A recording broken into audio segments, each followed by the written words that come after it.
Y como ustedes saben, la palabra de Dios pues siempre tiene algo que decirnos a todos, y les voy a invitar por favor que abran sus Biblias en 1 Timoteo. Como ya mencionó el hermano Apolos, vamos a tener una serie de estudios sobre la primera epístola del apóstol San Pablo a Timoteo,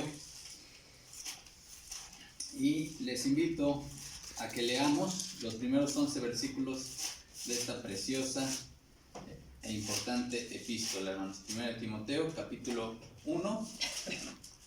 Leemos del 1 al 11. Lo leemos todos juntos, hermanos. Dice así la palabra del Señor. Pablo, apóstol de Jesucristo, por mandato de Dios nuestro Salvador y del Señor Jesucristo nuestra esperanza, a Timoteo, verdadero hijo en la fe, gracia, misericordia y paz de Dios nuestro Padre y de Cristo Jesús nuestro Señor. Como te rogué que te quedases en Éfeso cuando fui a Macedonia, para que mandases a algunos que no enseñen diferente doctrina, ni presten atención a fábulas y genealogías interminables, que acarrean disputas más bien que edificación de Dios, que es por fe. Así te encargo ahora. Pues el propósito de este mandamiento es el amor nacido de corazón limpio y de buena conciencia y de fe no fingida, de las cuales cosas, desviándose algunos, se apartaron a vana palabrería, queriendo ser doctores de la ley, sin entender ni lo que hablan ni lo que afirman. Pero sabemos que la ley es buena si uno la usa legítimamente. Conociendo esto, que la ley no fue dada para el justo, sino para los transgresores y desobedientes, para los impíos y pecadores, para los irreverentes y profanos, para los parricidas y matricidas, para los homicidas, para los fornicarios, para los sodomitas, para los secuestradores, para los mentirosos y perjuros, y para cuanto se oponga a la sana doctrina, según el glorioso evangelio de Dios bendito, que a mí me ha sido encomendado. Gracias a Dios por su palabra. La Iglesia de Cristo, hermanos, siempre, a lo largo de su historia, siempre se ha visto bajo ataque, y específicamente en lo que tiene que ver con la sana doctrina. Ya veíamos el domingo, hermanos, que una de las doctrinas más atacadas ha sido la doctrina de la persona del Señor Jesucristo. Y esto no es de extrañarse. ¿Por qué? Porque justamente Él es el fundamento de la iglesia. Y Él, al ser el fundamento y cabeza de la iglesia, pues es el principal objeto de ataque, su persona. Y por supuesto, al atacar su persona, los adversarios del cristianismo atacan también su obra. ¿Y en qué contexto, hermanos, se escribe esta epístola? Las epístolas pastorales, así llamadas epístolas pastorales, que son primera de Timoteo, segunda de Timoteo y Tito, hermanos, tienen como autor humano al apóstol Pablo. Nosotros conocemos la biografía del apóstol Pablo, un judío de la tribu de Benjamín, nacido en Tarso, educado bajo la forma más ortodoxa del judaísmo, que eran la secta de los fariseos. Fue alumno y discípulo de uno de los más grandes rabinos que todavía el judaísmo reconoce, Gamaliel, y él tenía un futuro promisorio en dicha secta. Nosotros sabemos que él fue perseguidor de la iglesia de Cristo en sus inicios, y el Señor Jesucristo tiene un encuentro con Pablo. En ese entonces se le conocía como Saulo, y lo comisiona, lo salva, lo redime y lo comisiona como apóstol a los gentiles. ¿Quién es Timoteo? Timoteo, hermanos, es un colaborador de Pablo. Su padre era griego, seguramente pagano, pero su madre era judía. Y él tuvo un encuentro con el apóstol Pablo en su primer viaje misionero, y ahí, al parecer, fue el momento de la conversión de Timoteo. Aunque él ya conocía la palabra del Señor, hermanos, él ya había escuchado de su madre Loida y de su abuela Eunice acerca de la palabra del Señor y del Evangelio del Señor Jesucristo. Tanto su madre y su abuela eran fieles creyentes en nuestro Señor. Y la relación del apóstol Pablo con Timoteo era una relación sumamente estrecha, hermanos. Él le llama aquí mismo en esta epístola, se refiere a él como verdadero hijo en la fe.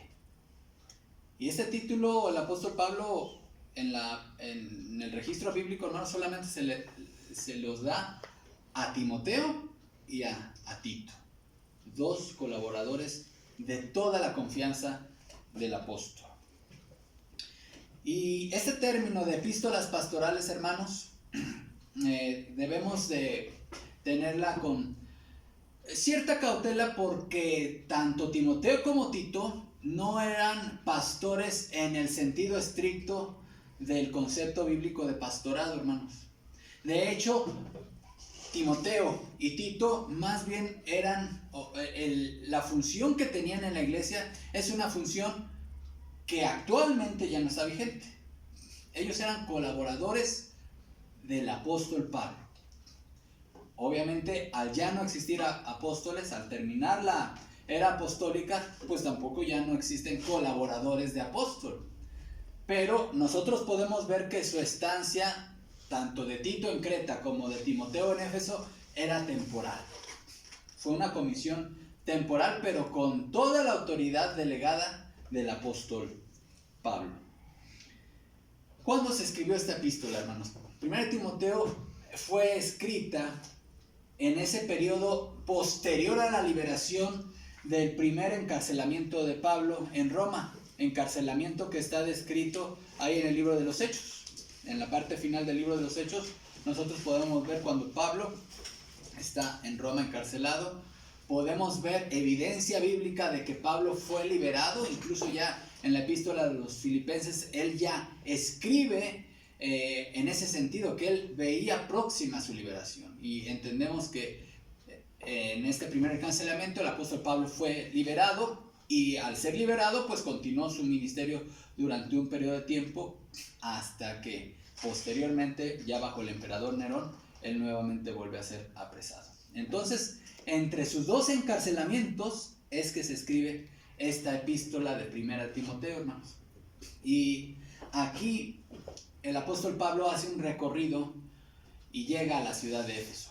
Aunque nosotros podemos ver en el discurso de Pablo en Mileto, que dirige a los ancianos de Éfeso, y aunque ahí él menciona que probablemente que ya no verían más su rostro, parece ser que sí hubo una siguiente visita del apóstol Pablo a Éfeso, en donde él constata lo que él ya había predicho o percibido que iba a ocurrir. ¿Se acuerdan que él dijo en ese discurso en Mileto? Yo sé que después de mi partida entrarán lobos rapaces, y aún entre vosotros se levantarán falsos maestros.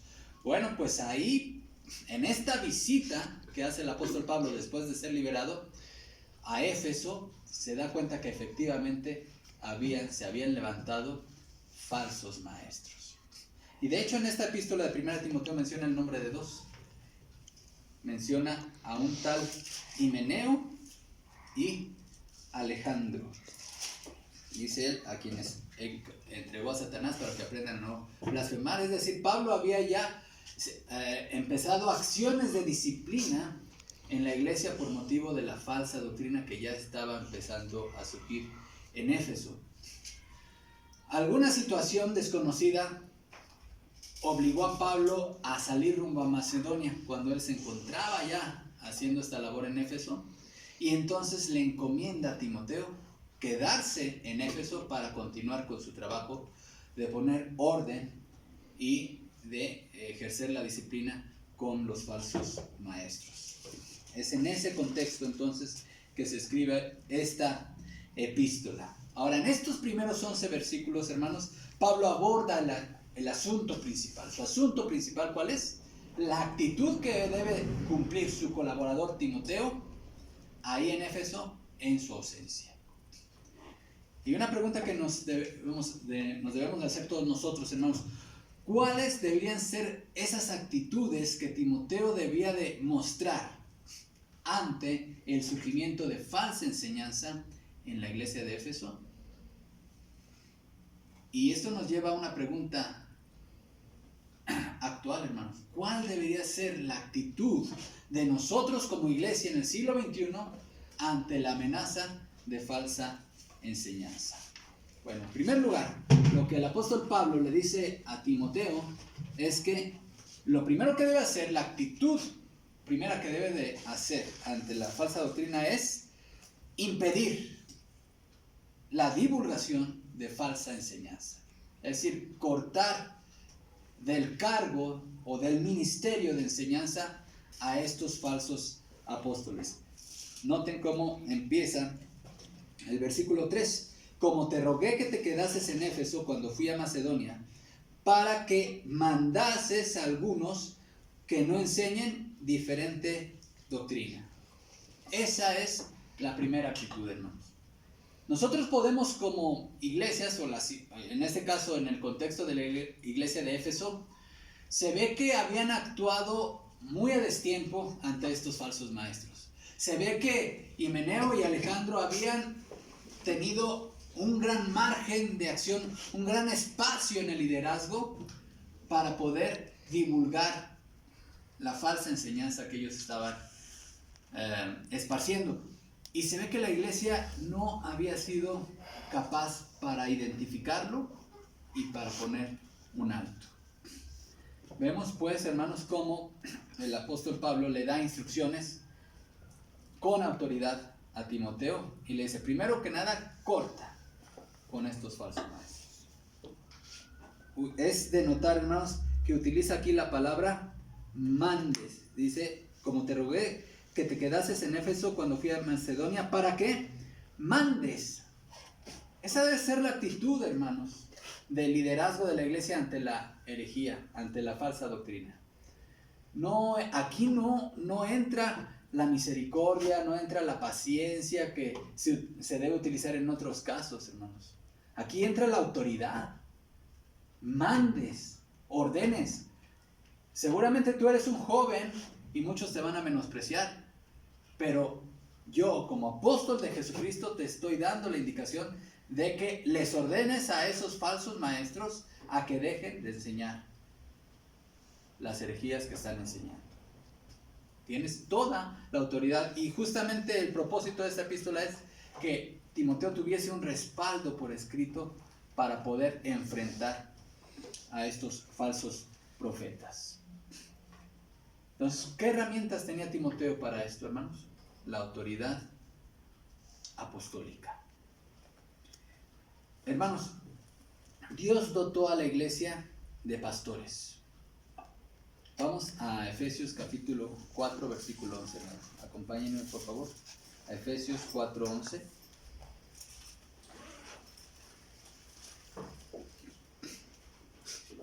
Si alguien lo encuentra antes que yo, por favor, léalo. Y él mismo constituyó a unos apóstoles, a otros profetas, a otros evangelistas, a otros pastores y maestros. Muy bien. Dice él mismo. Dios mismo dotó a su iglesia de liderazgo capaz, dotado con un don espiritual por parte del Espíritu Santo para enseñar, para instruir a su iglesia, hermanos. El que haya pastores, y aquí recordemos que hay una conjunción no escrita que es pastores maestros, ¿no? Que haya liderazgo capaz de enseñar y alimentar espiritualmente a las iglesias, hermanos, es un don de la gracia de Dios para la iglesia local. No se inventa humano el pastorado, hermanos. El ministerio pastoral está instituido por Dios como lo vemos aquí en Efesios capítulo 4. Pero además del ministerio pastoral, hermanos, Dios también dotó a hermanos, no pastores, con el don de la enseñanza. Vamos a leer Romanos 12:7, hermanos. Romanos capítulo 12, versículo 7. O si de servicio en servir, o el que enseña en la enseñanza. Aquí está hablando de los dones espirituales. Es uno capítulos que habla acerca de los dones espirituales. Y en esa lista de dones que está enumerando en Romanos capítulo 2, hermanos, vemos el don de enseñanza.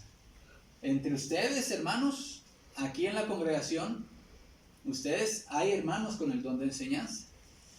Que se requiere, bueno, estarlo cultivando, estarlo fortaleciendo y ponerlo en manos del Señor. Hay hermanas con el don de enseñanza que pueden instruir a otras hermanas en la palabra de Dios. Ahora, hermanos, que además de que Dios dotó a pastores para la iglesia local y dotó a la iglesia local de hermanos con el don de enseñanza, también hay un llamado en la palabra de Dios para que todos los cristianos, todo miembro de la iglesia, sea pastor o no, tenga el don de enseñanza o no, todos estamos llamados a escudriñar las Escrituras, como lo dice Juan 5:39. Del labio de nuestro Señor Jesucristo, escudriñar las Escrituras. Hermanos, Dios espera que su pueblo, sus hijos, seamos un pueblo apegado a la palabra de Dios.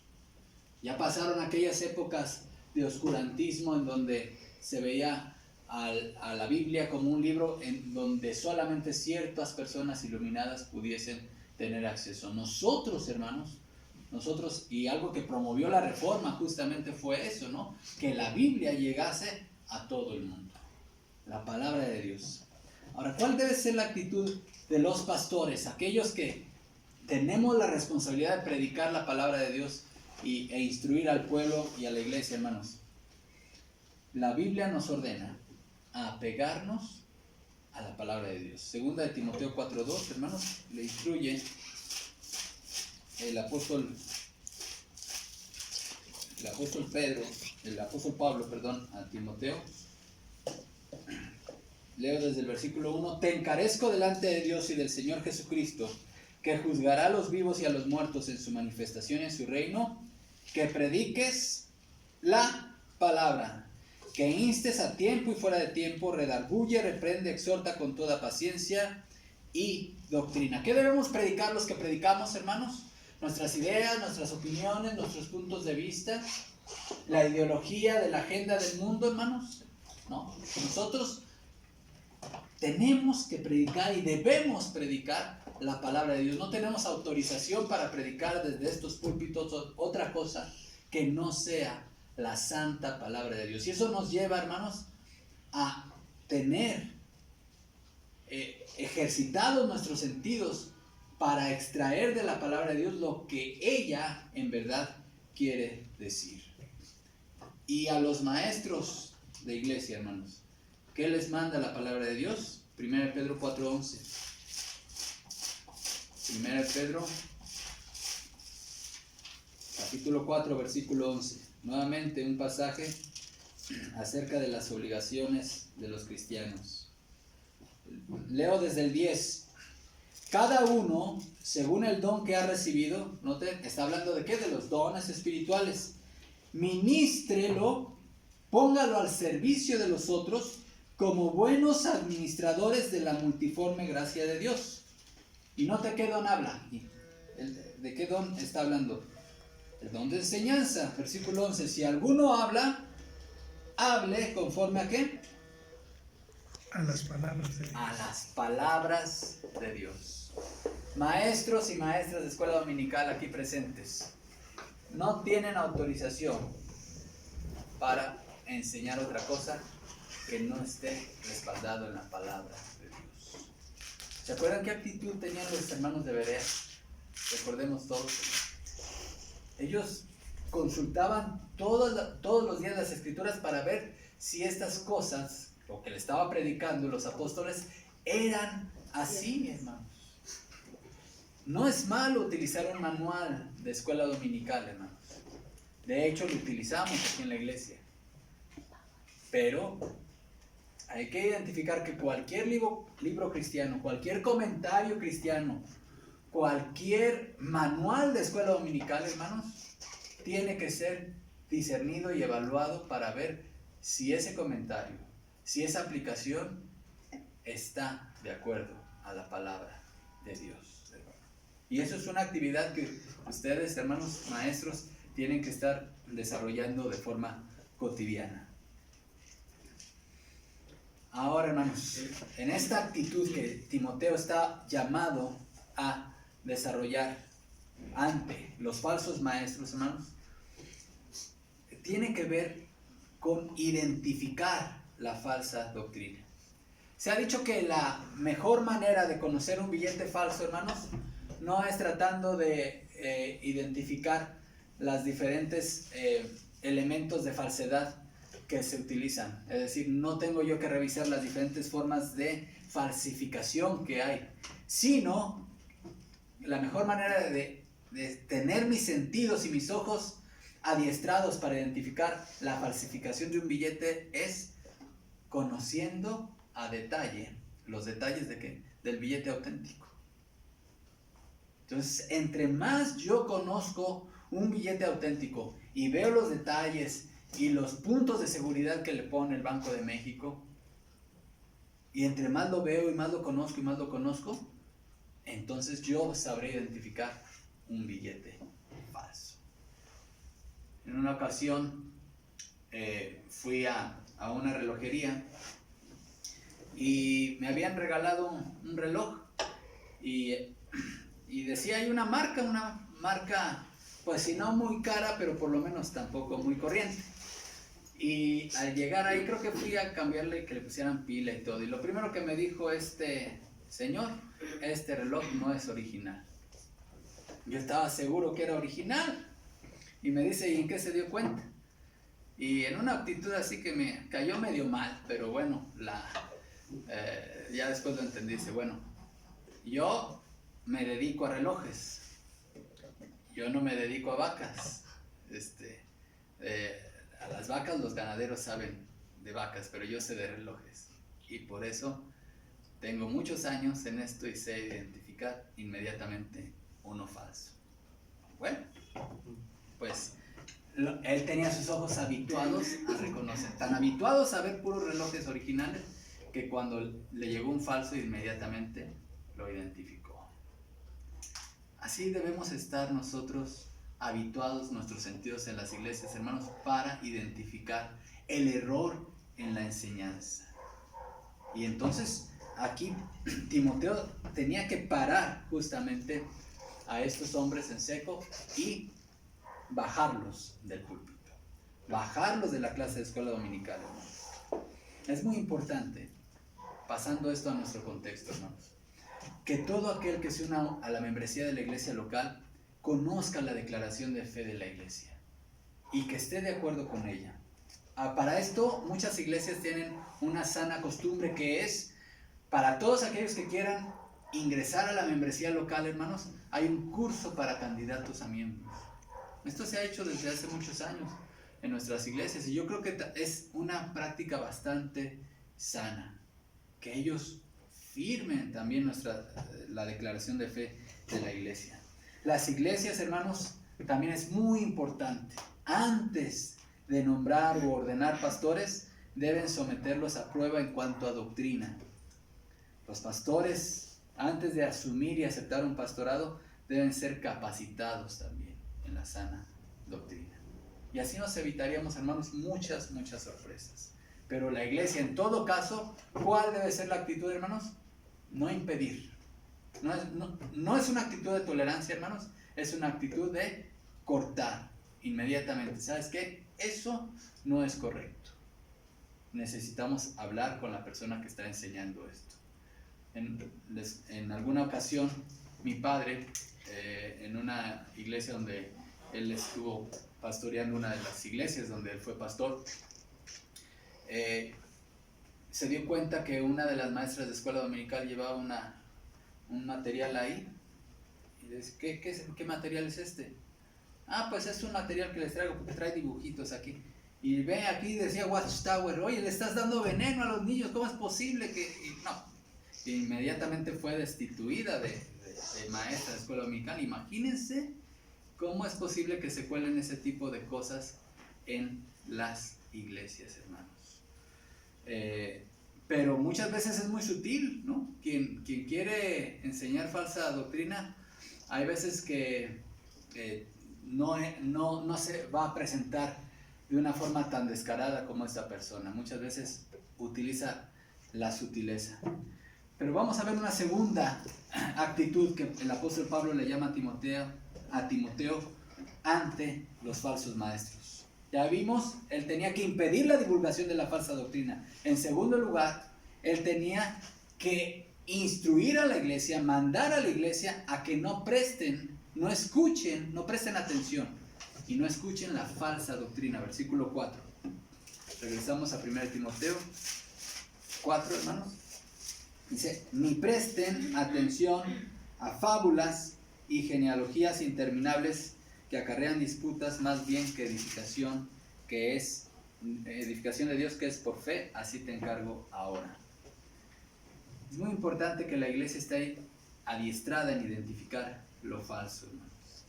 Adiestrada en identificar lo que no vale la pena discutir. Hay mucha gente que está discutiendo cosas que es pérdida de tiempo. Y aquí el apóstol Pablo habla justamente, les llama fábulas y genealogías interminables. Adiestrando a la iglesia en identificar también aquello que es de edificación de Dios. Una de las políticas públicas que se están implementando ahora, hermanos, para la prevención de la obesidad de niños, ustedes saben que ese es un problema de salud pública actual, vigente, muy grande, y se ha visto, los sociólogos de la salud, que quizá la solución al tema sea la educación desde temprana edad a los niños en la toma de decisiones de los alimentos. Y en muchos países lo que se ha optado es justamente incluir en la matrícula escolar una materia de nutrición para que ellos puedan tomar correctas decisiones y puedan identificar un alimento que les es saludable y un alimento que no es saludable, y obviamente opten por el alimento saludable, hermanos. Pero para que un niño tome decisiones correctas respecto a qué alimento consumir, requiere un proceso de educación, de instrucción. ¿Qué pasa con nosotros, hermanos? Lo mismo. Por supuesto que sabemos que nuestro alimento sólido, la leche espiritual no adulterada, totalmente confiable, ¿cuál es, hermanos? La palabra de Dios. Pero hay muchas líneas de pensamiento, hermanos, muchas corrientes religiosas que ofrecen menús. Y ofrecen menús chatarras, hermanos. Ya está el menú chatarra en el internet, en las librerías cristianas. Cuando vamos a comprar un libro cristiano, hermanos, hay de todo. Y tú escoges.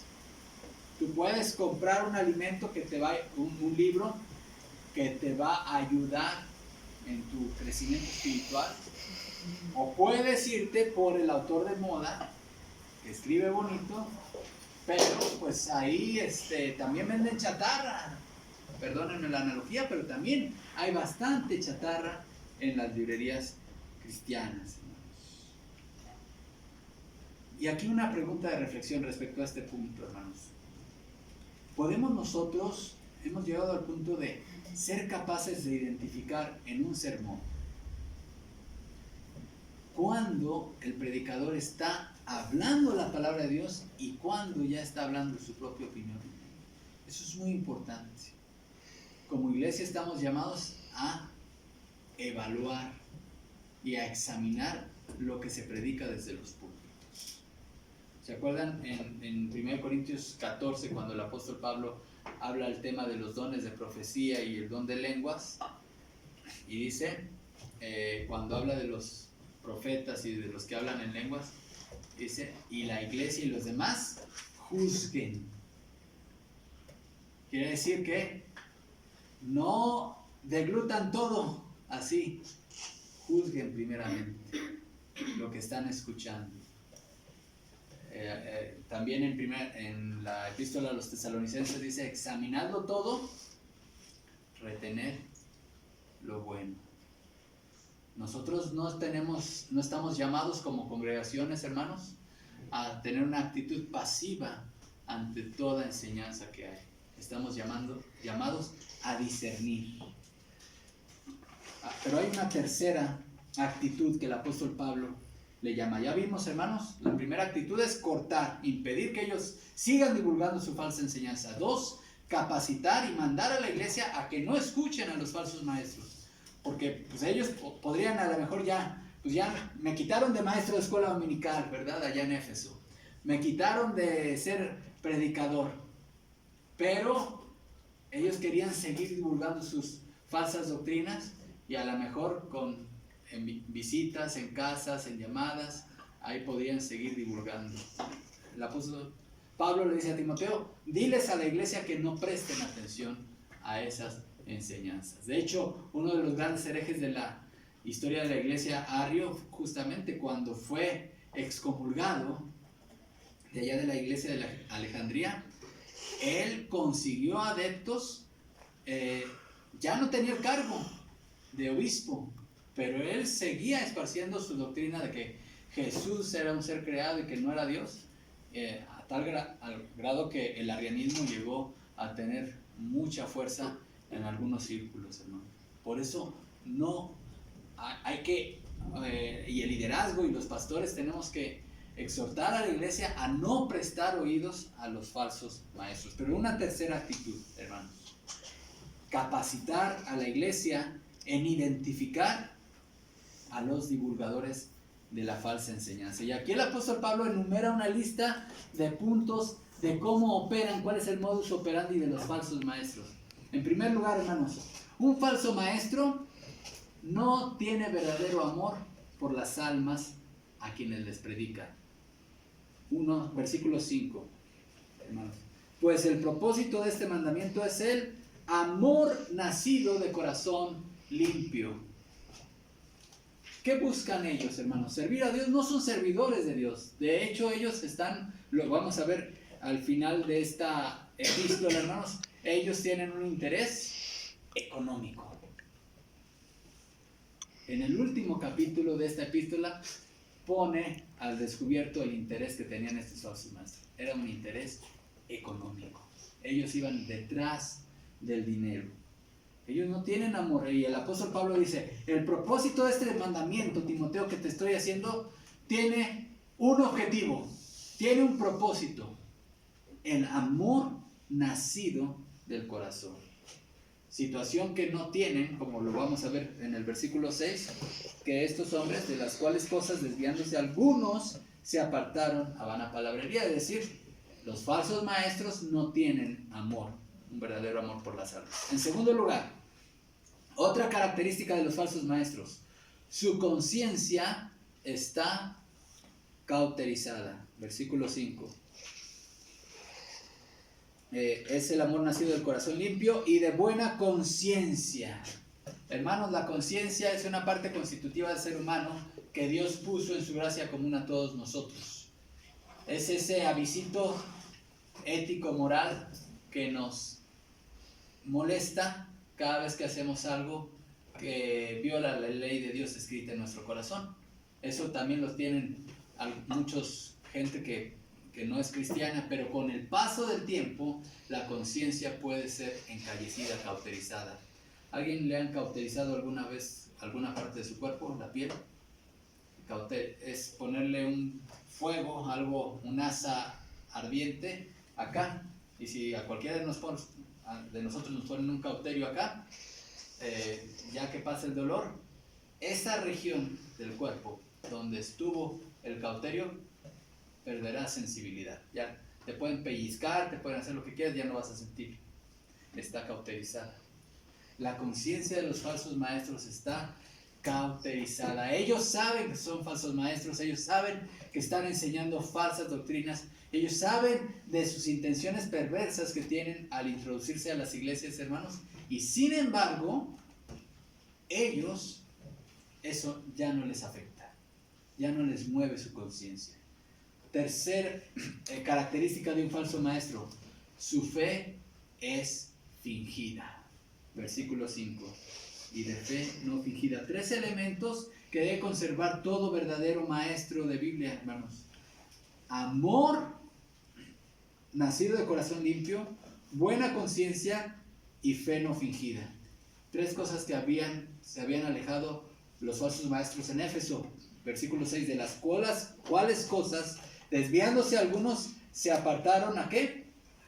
A vana palabrería. Y esa es una cuarta cualidad de los falsos, los divulgadores de la falsa enseñanza, hermanos. Desarrollan una habilidad sorprendente para envolver con su labia. Es decir, se apoyan en la vana palabrería. Yo tengo un amigo que es abogado, lo conocí en el CEP, y su apodo desde esa época, cuando era estudiante de leyes, era El Rollo. Y lo dejé de ver mucho tiempo, y ahora que lo volví a encontrar, sigue con la misma actitud de rollero. Y me dice, ¿qué quieres que haga? Pues es a lo que me dedico, tengo que ser así como abogado para envolver a los jueces y a la gente. Y los falsos maestros así son, ¿no? Tienen una capacidad para envolverte, para hacer ver lo falso como verdadero.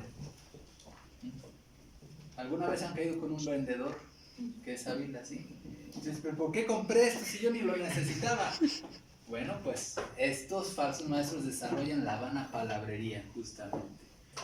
Otro elemento, característica para identificar, hermanos, esto el apóstol Pablo por eso enumera todas estas cosas para que Timoteo le enseñe a la iglesia cómo identificar al falso maestro. Otra característica que tienen estas personas, hermanos, alardean de sus títulos académicos, versículo 7. Note, queriendo ser ¿qué? Doctores de la ley. Normalmente, los siervos de Dios no andan ostentando títulos, ¿verdad? El reverendo Apolos Agabo Aranda, el presbítero, el pastor, el doctor en teología, el doctor en esto. Pero dense cuenta, la gente que anda, yo he visto mucha publicidad también en la actualidad, va a venir el apóstol fulano. Bueno, eso es un título que se inventan aquí los de las corrientes apostólicas, ¿verdad? Pero se ponen así, doctor, y ahora ya cualquiera es doctor en teología, ¿verdad? Pero les gusta que les nombren así. Ahora nos va a predicar el doctor fulano de tal, el doctor fulano. Hermanos, ¿cuál título utilizaba el apóstol Pablo? Y él vaya que tenía credenciales académicas, ¿no? ¿Sí? A mí no le sorprendían estos doctorcitos que se sentían doctores de la ley aquí en Éfeso, hermano. Él sí tenía su título y cédula de fariseo, expedida por el maestro Gamaliel, pero él dice, todo eso lo tengo por basura, y ahí basura en realidad es estiércol, la palabra que dice, tengo por basura. ¿Y cuál es el título con el cual él firmaba sus cartas? Pablo, esclavo dulos de Jesucristo. Ese es el título, hermano. Pero no, los falsos maestros les gusta que los nombren. El doctor en teología, el doctor en esto, el doctor en esto. Alardean de títulos académicos. Otro elemento o característica para identificar a los falsos maestros: aparentan mucha seguridad en sus afirmaciones. Vean lo que dice aquí en el versículo 7. Sin entender ni lo que hablan ni lo que afirman. Hay algunas traducciones de la Biblia que dicen de lo que hablan con mucha seguridad. Hermanos, el apóstol Pablo los tenía bien identificados. Ellos se presentan obviamente con títulos, con seguridad, con estructura, con labia, para convencer e impresionar a sus incautos. Pero también, hermanos, tienden al legalismo. Los falsos maestros tienden al legalismo, es decir, hacen un uso ilegítimo de la ley de Dios. Versículo 8. Pero sabemos que la ley es buena si uno la usa, ¿qué? Legítimamente. Los falsos maestros, hermanos, por lo general son legalistas. Imponen sus leyes de hombres sobre las congregaciones. Y atan con esas leyes a las congregaciones. Y mientras tú estés alineado a sus leyes y a sus mandamientos, estás bien con ellos. En el momento en que te rebelas a sus leyes humanas, hermanos, entonces te persiguen. Esa es una característica muy antigua de los falsos profetas. Tienden al legalismo. Otra característica, obviamente, pues se alejan de la ortodoxia cristiana histórica. Por eso termina el apóstol Pablo diciendo, y versículo 10, parte final del versículo 10, y para cuanto se oponga a la sana doctrina. Ellos son adversarios a la sana doctrina. Ahora, la iglesia tiene una ortodoxia histórica, hermanos. Y cuando ustedes escuchen a alguien decir alguna novedad que no ha sido, nadie le ha dicho en 20 siglos del cristianismo, que se les prendan sus señales de alerta aquí, hermanos. Ya les he comentado, ¿no? De un cartel de publicidad que firmaban o tenían el sello de 2 iglesias grandes de aquí de la ciudad. Era la famosa oración para recibir al Señor. Y bueno, estaba la oración conocida por todos. Señor Jesús, reconozco que soy pecador y confío y creo que tú moriste en la cruz por comprar mi salvación, pero ahí le añadieron algo, y por comprar mi prosperidad. Y con ese punto así muy sutil, hermanos, ya estaban predicando otro evangelio. Eso justamente es con lo que termina, hermanos. También estos falsos maestros pervierten el evangelio. Versículo 11, según el glorioso evangelio del Dios bendito que a mí me ha sido encomendado. A ustedes les puede parecer algo extremo, hermanos, pero esto ha llevado a grandes tragedias en la historia. El 18 de noviembre de 1978 en Johnstown, Guyana, en América del Sur, 912 personas cometieron un suicidio colectivo por instrucciones de su líder religioso llamado Jim Jones. Todos formaban parte de un grupo religioso llamado Templo del Pueblo. ¿Cómo es que llegaron a este punto de quitarse la vida 912 personas, más su líder, 913? Quizá les sorprenda, hermanos, que tanto el líder de esta secta como muchos de sus seguidores procedían de iglesias evangélicas. Entre las herejías que este hombre predicaba estaba el negar la Biblia como palabra de Dios y el considerarse él al mismo nivel que el Señor Jesucristo. Aunque este es un caso extremo, hermanos, pero nos habla de que estas personas en las iglesias de donde procedían no estaban adiestradas en identificar ni la falsa enseñanza ni al falso maestro. ¿Cómo estamos nosotros, hermanos? En esta época donde hay una gran confusión y toda mezcla de errores de enseñanza falsa que se vierten en libros, en internet, ya lo dijimos, hermanos. ¿Somos capaces de identificar la sutileza del error? La amenaza de la falsa doctrina, hermanos, nunca ha dejado de existir a lo largo de la historia de la iglesia. Los tiempos que estamos viviendo no son la excepción. La preocupación que mostró el apóstol Pablo al escribirle esta epístola a Timoteo, hermanos, debe ser la misma preocupación que reside en el corazón del liderazgo de las iglesias locales. Debe existir en cada pastor, en cada diácono, en cada maestro de escuela dominical, hermanos. Debemos convertirnos en vigilantes de la sana doctrina. ¿Cómo debemos enfrentar la amenaza de la falsa doctrina, hermanos? Bueno, la actitud preventiva sería capacitar a la iglesia en doctrina. y capacitar a la iglesia en la identificación de falsos maestros. Pero cuando ya hay alguien aquí queriendo enseñar algo distinto, hermanos, se debe actuar directamente con la autoridad del Señor, quitar de la enseñanza al falso maestro e instruir a la iglesia para que no los escuche. Las divisiones por falsa doctrina, hermanos, que han ocurrido, y las tragedias que han ocurrido han sido por la falta de inacción de aquellos hermanos que sí son capaces de identificar que algo malo está ocurriendo en la enseñanza, pero no actúan rápido. Pero también porque el falso maestro tiene terreno fértil donde vertir, corazones fértiles donde vertir su enseñanza falsa.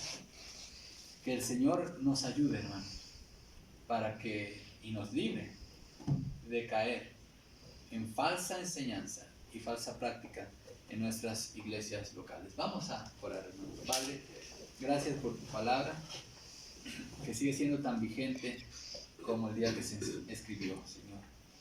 Ayúdanos, protégenos para ser celosos de la sana doctrina, saber identificar la falsa enseñanza, saber identificar al falso maestro, pero también saber actuar con valor y con autoridad, Señor, para erradicar cualquier atisbo que haya de introducción de falsas enseñanzas y herejías en tu iglesia, Padre.